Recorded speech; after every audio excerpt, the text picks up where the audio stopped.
মুর্শিদাবাদ। রীতিমতো তাণ্ডব চলেছে শামশেরগঞ্জ সুবি ধুলিয়ানের মতো এলাকায়। ওয়াকফ ইস্যুকে সামনে রেখে মুর্শিদাবাদে চলা হিংসা নিয়ে আগেই প্রশ্ন উঠেছিল। উঠে এবার পুলিশ ও স্থানীয় প্রশাসনের ভূমিকা নিয়ে প্রশ্ন তুলে দিল কলকাতা হাইকোর্টের তৈরি তদন্ত কমিটি।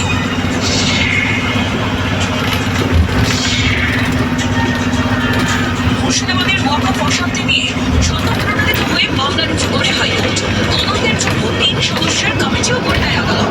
এরপর অশান্ত এলাকায় গিয়ে আক্রান্তদের সঙ্গে সরাসরি কথা বলেন কমিটির সদস্যরা। তারই ভিত্তিতে সম্প্রতি হাইকোর্টের রিপোর্ট জমা পড়েছে। সেই রিপোর্টে উঠে এসেছে একের পর এক চাঞ্চল্যকর তথ্য। সূত্রের খবর, রিপোর্টে জানানো হয়েছে ওয়াকফ অশান্তিতে শুধুমাত্র শামশেরগঞ্জের বেতকোনা গ্রামেই 113টি বাড়ি ক্ষতিগ্রস্ত হয়েছে। গ্রামের বেশিরভাগ বাসিন্দা নদী পেরিয়ে পাশের জেলা মালদায় আশ্রয় নিতে GPS signal lost. কিন্তু জোর করে তাদের বাড়িতে ফিরিয়ে দেয় পুলিশ। হাইকোর্ট গঠিত তদন্ত কমিটির রিপোর্টে আতশ কাচের তলায় স্থানীয় জনপ্রতিনিধিদের ভূমিকা। প্রশ্নের মুখে পুলিশও। সূত্রের খবর, রিপোর্টে জানানো হয়েছে 11 এপ্রিল মুখ ঢাকার দুর্বৃত্তদের সঙ্গে রিপোর্ট অনুযায়ী বেতকোনা গ্রামের একটি বাড়িতে ভাঙচুর চালানোর পর সব জামা কাপড় পুড়িয়ে দেয় ওয়াকফ আন্দোলনকারীরা।